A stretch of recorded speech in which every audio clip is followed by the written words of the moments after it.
In this video lesson, we will explore several fundamental topics in electronics. We'll begin with an introduction to electricity, discussing what it is and the two main types, static and current electricity.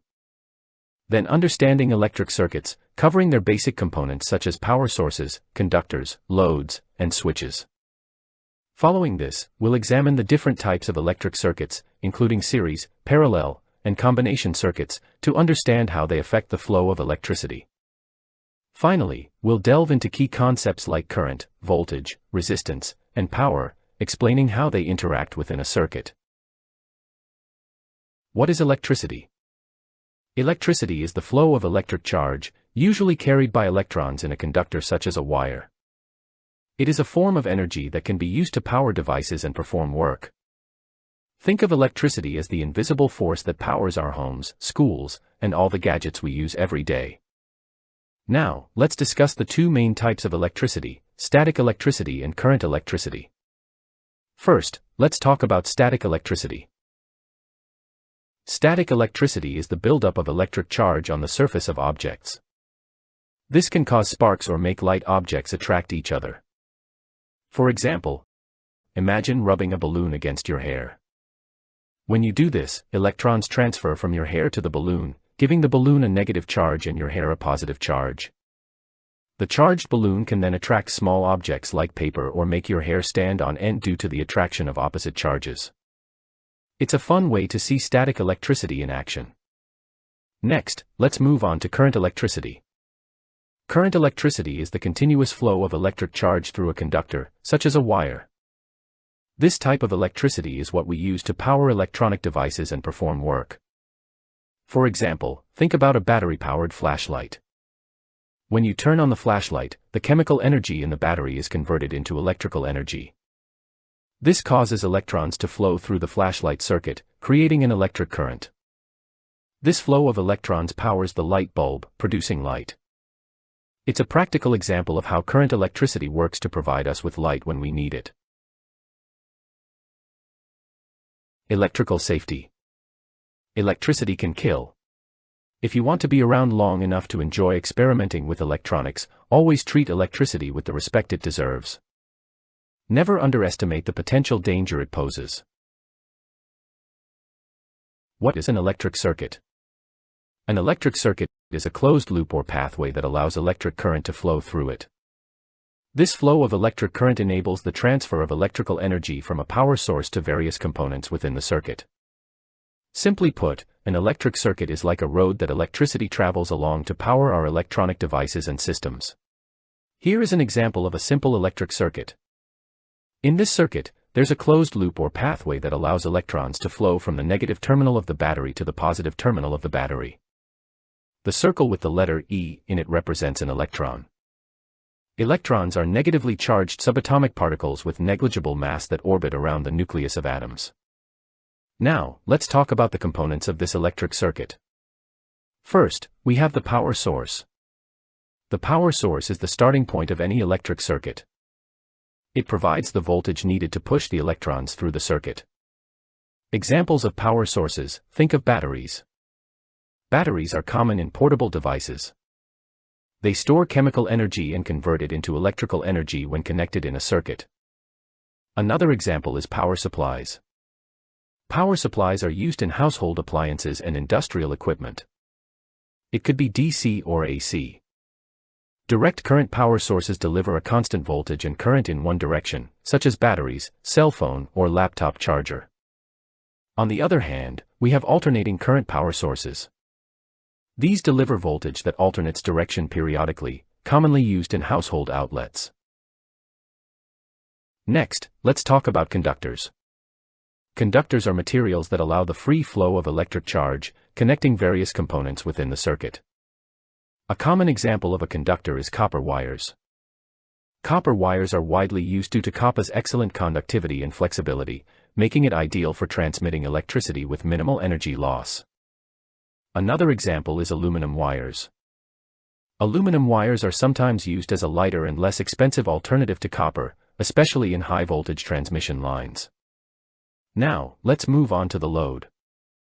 The load is the component in a circuit that consumes electrical energy and converts it into other forms of energy, such as light, heat, or mechanical motion. For examples of loads, consider a light bulb. A light bulb converts electrical energy into light, and it is commonly used for illumination. Another example is an electric motor. Electric motors convert electrical energy into mechanical energy, used in appliances like fans and washing machines. Finally, let's discuss the switch. A switch is a device that controls the flow of electricity in a circuit by opening or closing it. For manual switches, think of light switches. These require physical action to operate. You flip a switch to turn a light on or off. For automatic switches, consider relays and sensors. These operate based on specific conditions such as temperature or light levels. For example, a motion sensor light turns on automatically when it detects movement.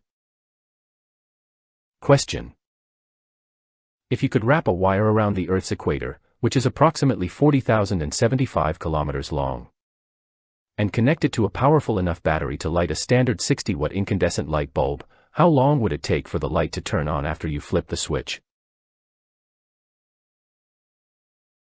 To determine how long it takes for the light to turn on, we need to calculate the time it takes for the electrical signal to travel through the wire around the Earth.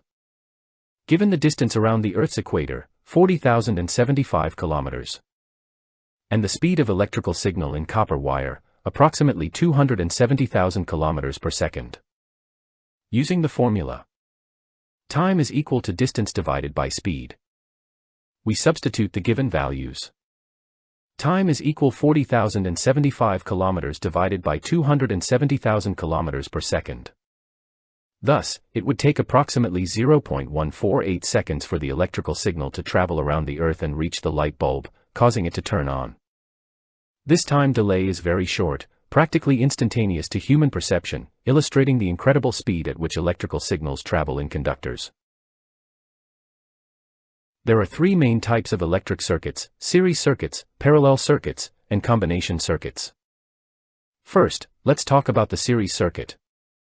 In a series circuit, components are connected end-to-end, so the same current flows through each component.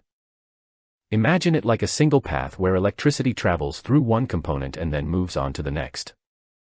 However, there's an important thing to remember about series circuits: if one component fails, the entire circuit is interrupted. For example, if you have a string of holiday lights connected in series, and one bulb burns out, the whole string of lights will go out.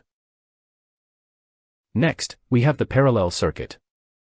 In a parallel circuit, components are connected across the same 2 points, providing multiple paths for the current. This means that electricity can take different routes to power various components. One of the main advantages of parallel circuits is that if one path fails, the other paths can still carry current. This allows other components to continue operating. For instance, in your home, most of the electrical outlets and lights are wired in parallel, so if one light goes out, the others remain on. Lastly, let's discuss the combination circuit. This type of circuit combines elements of both series and parallel circuits, providing more complex paths for current to flow. Combination circuits can offer advantages in controlling and distributing power. For example, in many electronic devices, you'll find circuits that use a combination of series and parallel connections to ensure that the device operates efficiently and reliably. Now, what if one of the bulbs is broken? The answer depends on which bulb or component is broken. If this bulb is broken, then all other bulbs will not work since the broken bulb is connected in series with the other bulbs. However, if this bulb is broken, it will still work because there is another path for the electrons to travel. Now, let's move on to some important concepts related to electric circuits: current, voltage, and resistance. Current. Current is the flow of electric charge through a conductor. It's like the flow of water through a pipe. The unit of measurement for current is the ampere, and the symbol for current is I. Voltage. Voltage is the difference in electric potential energy between 2 points in a circuit. It acts like a force that pushes the electric charge through the circuit, similar to water pressure in a pipe. The unit of measurement for voltage is the volt, and the symbol for voltage is V. Resistance. Resistance is the opposition to the flow of electric current in a material. It's like friction that slows down the flow of water in a pipe. When electricity flows through a conductor, resistance determines how much current will flow for a given voltage.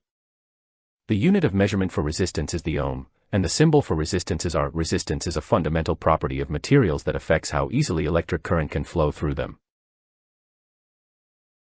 Let's take a moment to review what we've learned with a quick self-check. I'll ask you some questions, and you can choose the best answer from the options I give you. Ready? Let's go. First question, what is electricity? A. A flow of water. B. The flow of electric charge, usually carried by electrons in a conductor. C. The flow of air. D. The flow of heat. The correct answer is B. The flow of electric charge, usually carried by electrons in a conductor. Next question, what type of electricity is demonstrated when you rub a balloon on your hair and it sticks to a wall? A. Current electricity. B. Static electricity.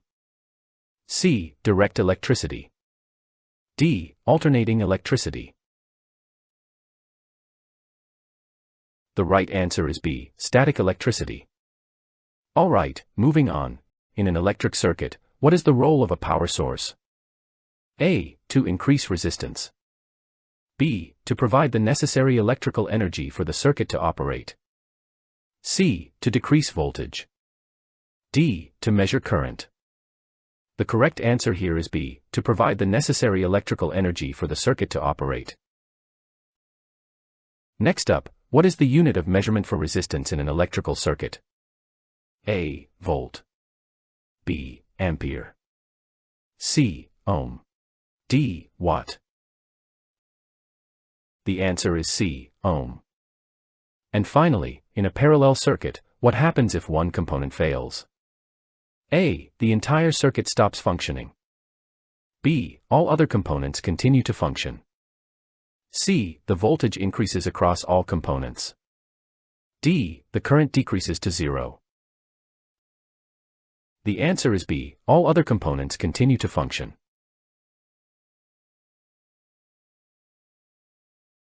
Understanding current, voltage, and resistance forms the foundation of electronics. Just as a strong foundation supports a building, these fundamental concepts support all electronic devices and systems. With this knowledge, you can confidently explore and experiment with electronics, knowing that you have a solid base to build upon. As you continue to learn and grow, remember that mastering the basics is essential for creating more complex and innovative technologies in the future.